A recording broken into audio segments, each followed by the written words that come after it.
There's like 3-4 options on the table. The clock is still ticking. We're exiting default April 12th.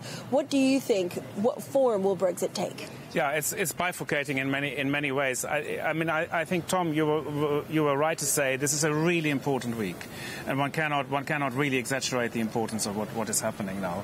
And today is a very important day because the so-called indicative votes will tell us whether Brexit will be softer or not. I think we shouldn't obsess with all the various details, whether it's a customs union or the single market. Mm-hmm. We don't know what's going to be anyway. These are basically headlines. Any of these headlines will take years to negotiate. There will be lots of details. But we have to think, is it going to be a softer Brexit than Theresa May's Brexit? And if the indicative votes suggest yield a majority for one option, there is sort of a customs union option which stands a certain chance, then maybe Brexit will soften and there may be a majority. Right, but Wolfgang, the truth is that then we go into a constitutional crisis and possibly laws from like 1305 or 1609 being brought, right? If there was a choice of Theresa May between sticking to her party, right, which could be a no-deal Brexit, and this customs union, which for the last 2 years they've completely ruled out, what does she choose, or does Parliament actually go ahead without her? I don't think Parliament can go ahead without her. That is not easy to do because to pass legislation it takes several weeks. To pass a vote of no confidence in a prime minister and replace a prime minister would take several weeks, and it's less than 2 weeks until the decision. So the choice is essentially for her to make, and it could backfire in both directions. If she goes with a soft Brexit, and if there is a parliamentary majority in favour of a softer version, it'll be very hard for her not to do so, even at the risk of splitting her party. Her party's split anyway. I'm thrilled to begin Monday with Wolfgang Munchau because you, more than anyone I know, was out front on pay attention to no deal. My take as a foreigner is that's very loud behind us as well. They have the La Croix megaphone making it ever louder. I think it's one guy called Steve. It's one guy named Steve. Okay, right now we're going to talk to one guy named Wolfgang.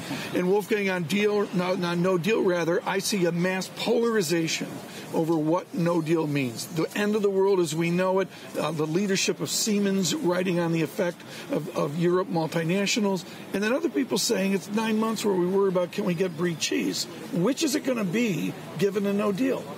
It's closer to the latter than the former. A no deal will be massively disruptive. It is not possible. It's possible that medicines don't arrive for a number of weeks, and it's possible that people die. Can't exclude that possibility. The long-term economics, hard to say. Most economies adjust. I'm very careful with these sort of economic projections of the implications. I think it is an outcome to be avoided.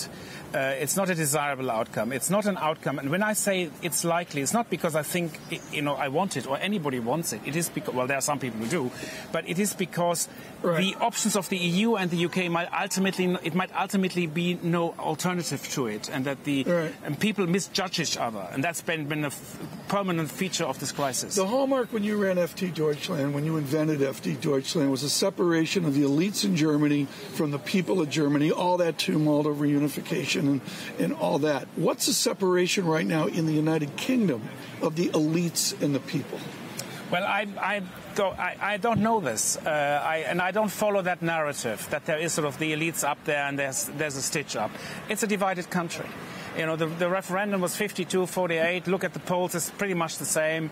Depending on which poll you look at, the country is divided into those who want to be in the EU and those who are not. The elites tend to favour the pro-EU version.